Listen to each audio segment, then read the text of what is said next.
Hey, what's going on, guys? Nick here again. And in this video, we'll be getting into the nitty-gritty of setting up your Amazon listing before your shipment arrives at the FBA warehouse. I'll be sharing with you what I call the pre-launch checklist to make sure you're not missing anything in that process. A few things on this list are items that I'll be expanding on in follow-up videos. Simply think of this as an overview to help you stay on track. All right, let's get started. So, an overview of this video. This is the pre-launch checklist. These are the 5 things you're going to have to do as your homework prior to the products arriving at the warehouse. Number 1 is branding. Number 2, photography. Number 3, keyword research and copywriting. Number 4, PPC setup. Number 5, email feedback loop.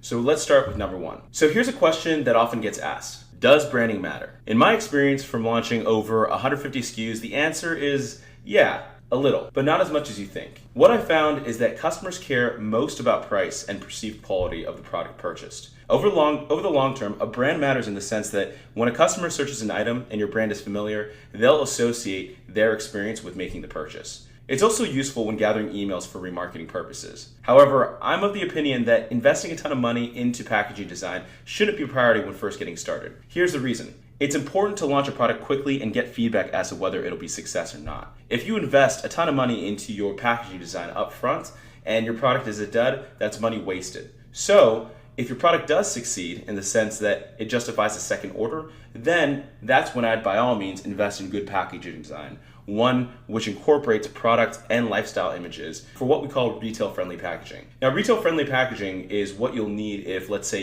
your product somehow gets carried in retail stores like Walmart or Target. Having retail-friendly packaging is important. And an example of this is, let's say you're walking down the store and there's a box and it has food containers in it. Oftentimes, or most of the time in the store, there'll be an image of someone using that food container on the packaging, just so people know what's inside the box. However, for just the purposes of Amazon, most customers don't see or really care about your packaging. Really, so long as the item is secure and not broken, works as described, and customer complaints are resolved quickly and efficiently.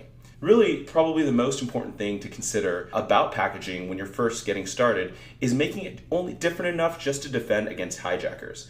Now, I touched on this in a prior lesson, but hijackers are people who will come in and source your exact product and blatantly just jump on your listing and claim that it's the same, ultimately removing your access to the buy box. Even if the product is similar or the same, it's different because it's not your brand. And so having a unique package that has some kind of special design that's unique to you will help defend against that. You could basically buy the hijacker's product, compare it, take photographs of your product versus the hijacker, and prove to Amazon that it's actually counterfeit. And that will allow Amazon to enforce any kind of counterfeiters. Going back to packaging, if you're not a designer, I definitely recommend finding a simple graphic designer on a site like Fiverr. Include your branding, product title, and details on the packaging with a brief description of the item. Make sure to also include your customer service email on the packaging so that they can reach out to you directly for refunds or replacements before they decide to leave a negative review. This is a preventative measure. And so here's an example. Let's say your product is Kitchen Master, or your brand is Kitchen Master. You put Kitchen Master as your brand, put your logo, specify what the product is, like garlic press, you put set of 2. Those are the things that you would want to include in your packaging design.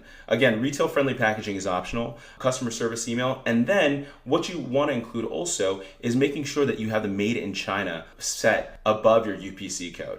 The reason why is because if customs finds your product and sees that it's sent from China but doesn't say made in China, they will seize your product and your product will be made worthless because they won't return it. It's very important that you put that on the package. So make sure to specify that to your designer. The next thing you'll want is a UPC code. And so the official UPC barcode company is called GS1. You can buy GS1 verified barcodes from nationwidebarcodes.com. I recommend that you buy from this official source because there can be duplicate UPC codes and that can make things confusing, especially as Amazon expands. So I highly recommend that you buy from there. And when you do buy it, go ahead and purchase it and send it off to your designer so you can make sure that they are able to include that in the packaging. And finally, you'll want to include vendors. Next, what we'll want to get your designer to put together is a marketing insert to include inside your packaging. Now, there are 2 goals with this insert. 1, we want to prevent negative reviews. 2, we want to make sure that we get email sign-ups and emails for remarketing. In the inserts, I recommend putting some friendly copy to direct the customer to your customer service email should any problems arise, and also including a link to join a VIP discount club which directs to a landing page and is used to collect emails. Usually for the insert, I like to personally drive conversions into emails by making an irresistible, attractive, offer, such as, let's say, a monthly 90% off discount code, or warranty eligibility, or maybe even a $200 Amazon gift card giveaway. Now, you don't have to do the giveaway, but it does incentivize people to go ahead and come to the landing page and sign up. To set up a landing page, you can use a simple software that we recommend, ZonPages, or you could use ClickFunnels, which is a little more costly, both of which feature an easy to use drag and drop user interface. Now, the marketing insert is important because it also helps to reduce negative product reviews while also helping you to build a list to remarket your products that you'll launch in the future. Now, in an attachment to this course, I'll be sure to include links to both the tools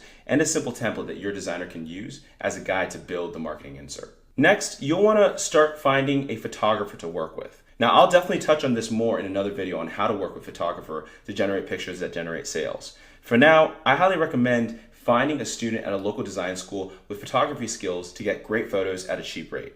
Simply post an ad on Craigslist or enlist someone within your personal network. If you're not a photographer, I really don't recommend going down the DIY route, and here's my reasoning.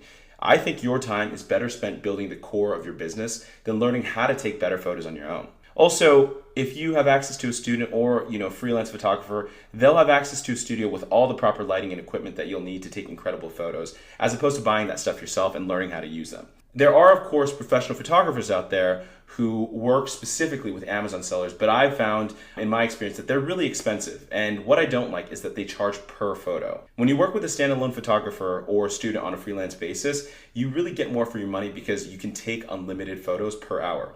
And you can really cut costs by getting those photos, those raw photos, retouched by an outsourced person overseas for just $1 a photo. And again, we'll include this in the crafting guide with people that we've worked with who are great retouchers and very cheap. And as a reminder for this section, make sure, I think Fernando touched on this earlier, that you get at least 2 samples during the production phase to send to your photographer so that they can get working on those photos prior to your items arriving. I'll make sure to touch on photography more in a separate video.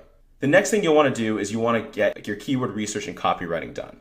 We, again, will expand on this on a separate video, but you'll want to get a complete list of keyword research, get your primary keywords, your secondary keywords, both of which I'll touch on more in a later video. And you want to make sure you take those keywords and write them and optimize them into your copy. Again, it's another video that we'll expand on later, but this is an important section, which leads into the next one, the email feedback sequence. Next, we'll want to make sure that you get your keyword research done, which includes your copywriting. So what we'll do is we'll walk you through how to build a complete list of keywords, how to break them out into primary keywords and secondary keywords, and then how to use those keywords to optimize your listing throughout your copy to make sure that you're found and that you're driving traffic to your listing. And so both of these things are things that we'll expand on in separate videos. Next, we'll also cover how to do your PPC setup. So how we go ahead and utilize your primary and secondary keywords. I'll introduce you guys to the waterfalling method, and PPC is a very complex topic. So we've also included a module in of itself in which we'll expand on PPC and how to set up really aggressive campaigns to make sure that your launch will be as effective as possible. And finally, in this module, we'll cover the email feedback sequence. So what we'll do is we'll make sure that you set up a solid email feedback loop. Again, I'm going to be covering this in another video where I'll cover all the lessons I've learned from sending nearly 1.5 million feedback email requests. For now, I'll list the tools that I recommend for gathering email feedback: ZonPages and Feedback Genius. The latter is really quite pricey, so I really recommend that you use ZonPages, which doesn't charge in tiers and gives you unlimited emails. If you use the code that I've listed in the crafting guide in this course, we've already pre-negotiated discount for all students of this course. And that's it for the list, guys. If you have any questions, please let me know. Otherwise, we'll see you in the next video.